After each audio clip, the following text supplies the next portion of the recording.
have returned to the hottest show, hottest form of conversation when you talk Alabama football. This is, in my own words, the podcast, Touchdown Alabama Magazine. Stephen Smith. This whole we want Bama thing has gone way too far right now. I mean, I understand Washington, Southern California, Louisville, Power 5, big schools making the bold declarations, the bold statements. We want Bama. We believe we can run with Bama. We believe we have the horses to contend with Bama and knock out the Crimson Tide. But when you have Arkansas State, a team from the Sun Belt Conference, coming out making these types of claims, then it becomes a joke. And senior wide receiver Justin McInnis has come out and said, hey, we think we can run with Bama. I mean, those other programs that said that didn't have the horses. We got one of the better wide receiving units in college football. I'm very confident we got the ability to go into Bryant-Denny and beat this team pretty good. Those are the words from Justin McInnis, senior wide receiver for Arkansas State. The Red Wolves will face the Crimson Tide this Saturday at Bryant-Denny, 2:30 p.m. Central Time kickoff. ESPN2 airing the game. Should be very entertaining. Now, I just wonder why a lot of these teams, a lot of these players have yet to take the advice from Nafa Lealo, former Vanderbilt defensive lineman. He did the same thing. You saw what happened to him. The Ole Miss Twitter account that on the slide tweeted out the photos from 2015, the year that Ole Miss beat Alabama at Bryant-Denny. And then they tweeted out those photos from that game for last year's matchup, the one in which Crimson Tide ran all over the Rebels 66-3. And of course you had Louisville this past week, Des Fitzpatrick, Bobby Petrino talking all the noise they had in the offseason, and they got beat down 51-14. You wonder why teams don't take the advice of other programs that come after Alabama, but do what you do. Arkansas State, do what you do. They have come out and said, hey, we'll poke the bear. Nobody else seems to have the horses to contend with them.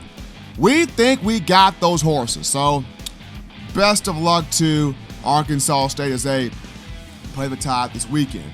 Coming off its 51-14 win over Louisville in Orlando, Florida, a lot of people overreacted to how the defense played against the Cardinals. Heard from a lot of fans to where it was, we left the middle of the field wide open, didn't follow assignments, too many errors, didn't see that Alabama defense from a mental standpoint really dominate, left too many yards on the field. Louisville was able to move the ball a bit too much on the Alabama defense. And where that is concerned, I just want to say this. Don't overreact to that. I got 3 reasons why you should not, as an Alabama fan, overreact to how things played out against Louisville. First and foremost, this was Tosh Lapoy's first game as a defensive coordinator. The highest level he's been at to this point, he was a defensive line coach, position guy for the California Golden Bears, Pac-10, now Pac-12, also the Washington Huskies. Defensive line coach. Comes to Alabama in 2014, was a defensive recruiting intern, becomes an on-field coach a year later as an outside linebackers guy. He's always been known as an ace recruiter, A1 recruiter, elite guy getting the players to come in. He's been known as a pretty sound technician as a positions coach, but now to jump from being recruiter and positions coach to D coordinator, you are running that entire defense. That is a huge adjustment. I remember Nick Saban talked about back in August at Fan Day that he was going to do all he could to help Laporte adjust to scheming the defense, calling plays, setting things up.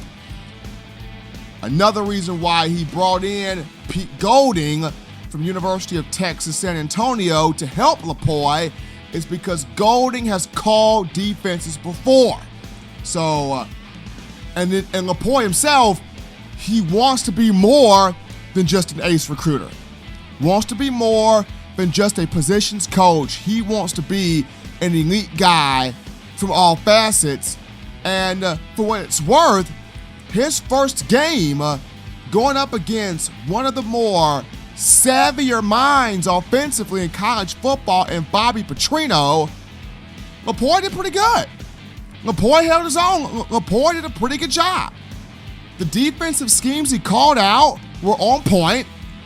There were times where Mack Wilson, Dylan Moses got a bit confused on where to go, where to be, but in terms of the defensive sets that were called out were pretty strong sets.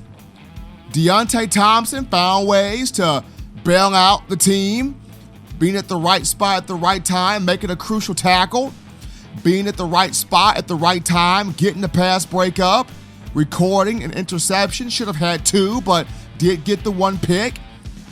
We all have talked about Raekwon Davis, Isaiah Buggs on the defensive line at both end positions, and for great reasons. But Quinnen Williams played his tail off at nose guard. Smaller guy at 289 pounds, still very effective. Got back there, led the team with 6 tackles, had 3.5 tackles for loss, showing you he can blow stuff up, get back in the backfield, create those negative plays. Had a pass breakup, had a quarterback pressure. He collapsed the pocket all game long, affecting Juwan pass. As you saw in the second half, Laporte, Pete Golding, Nick Saban made those adjustments. Pass was not able to comfortably step up in the pocket and make the type of throws he was getting in the first half. So, for what it's worth, it was Tosh's first game. It's a big adjustment. He will get better. He will improve. I've seen him this week in practice preparing for Arkansas State.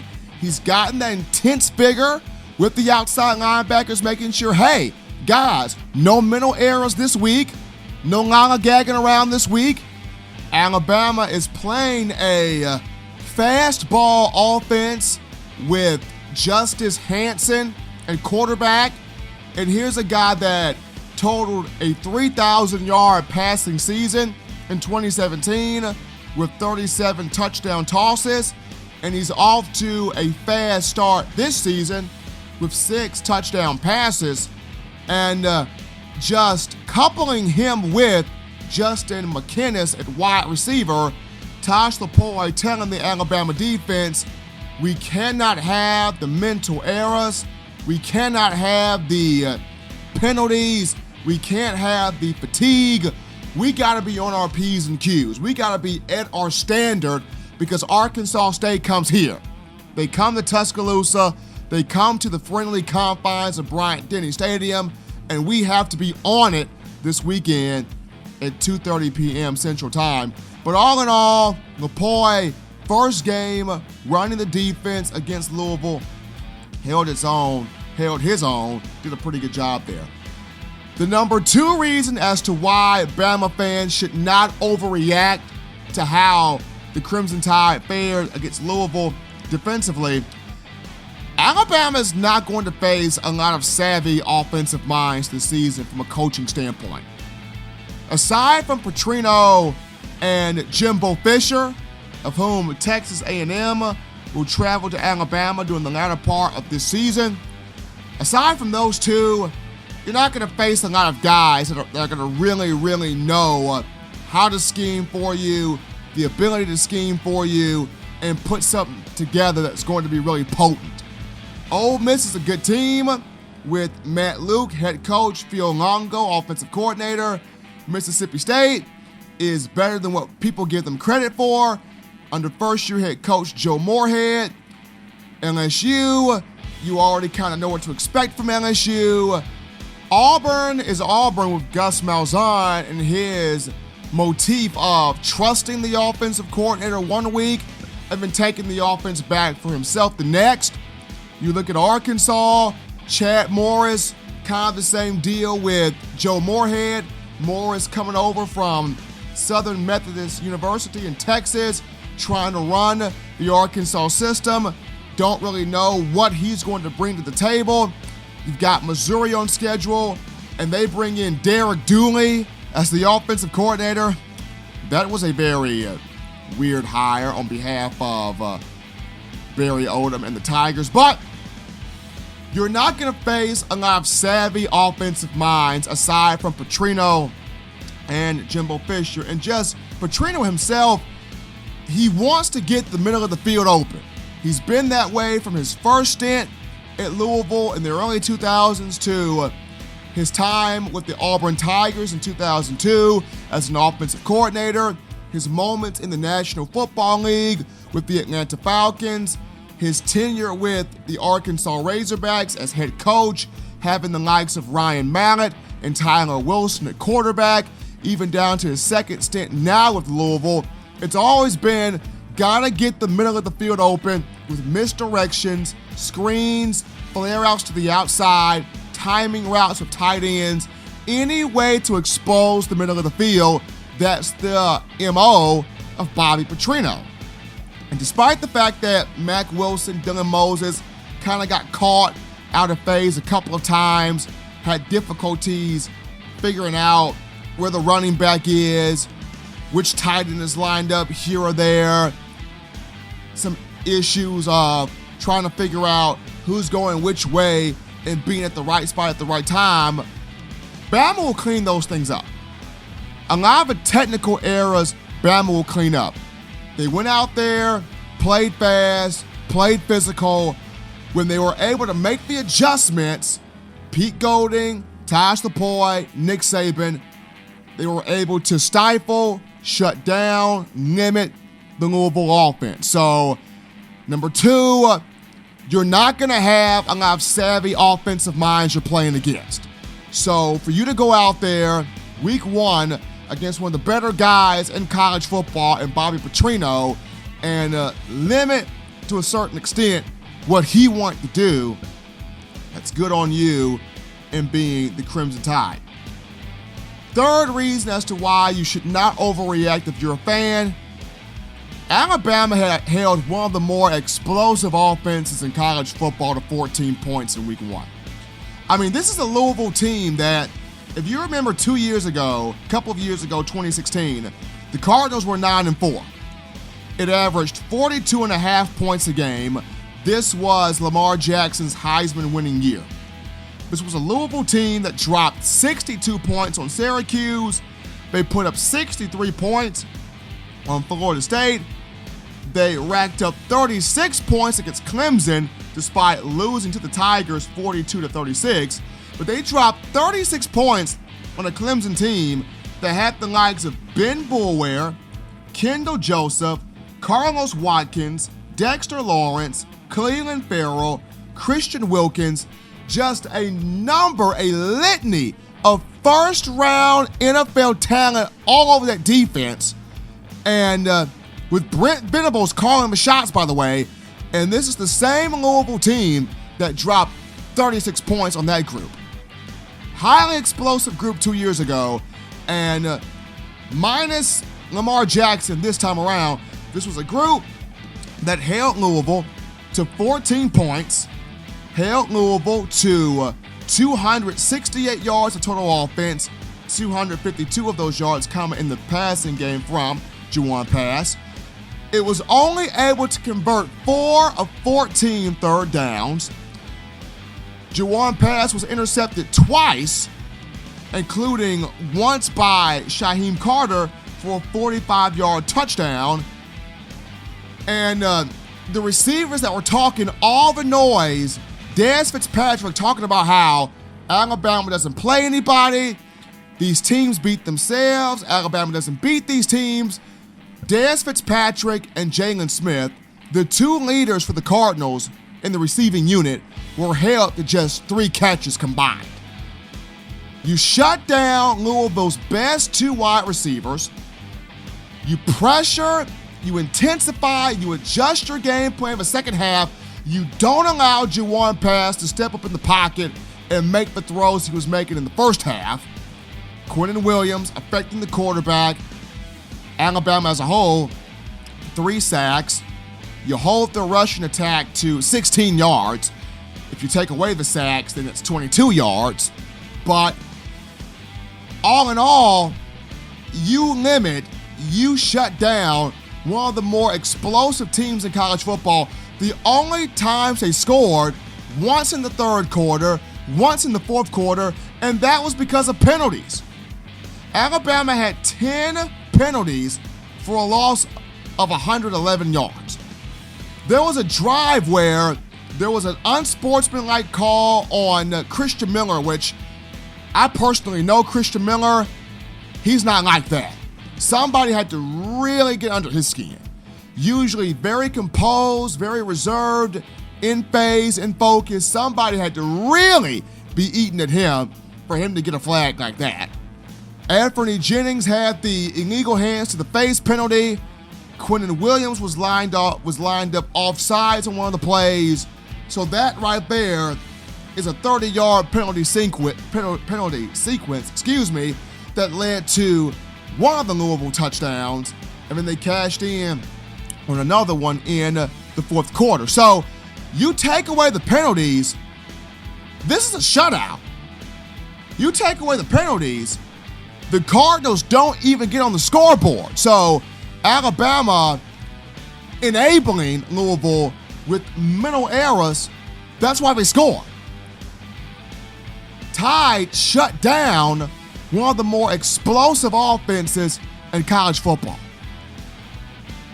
Do not overreact to that performance against the Cardinals. Alabama played fast, played physical. You clean up some mental errors.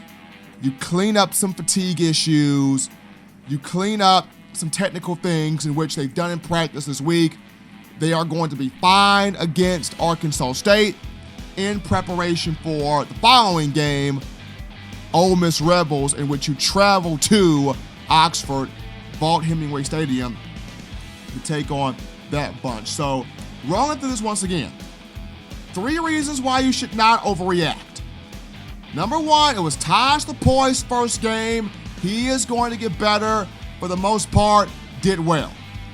Number 2, Tide not going to face a lot more savvy offensive minds than Bobby Petrino, and then down the line, Jimbo Fisher, in terms of guys that can really scheme for you, find your weaknesses, scheme out your weaknesses, and be able to really attack those.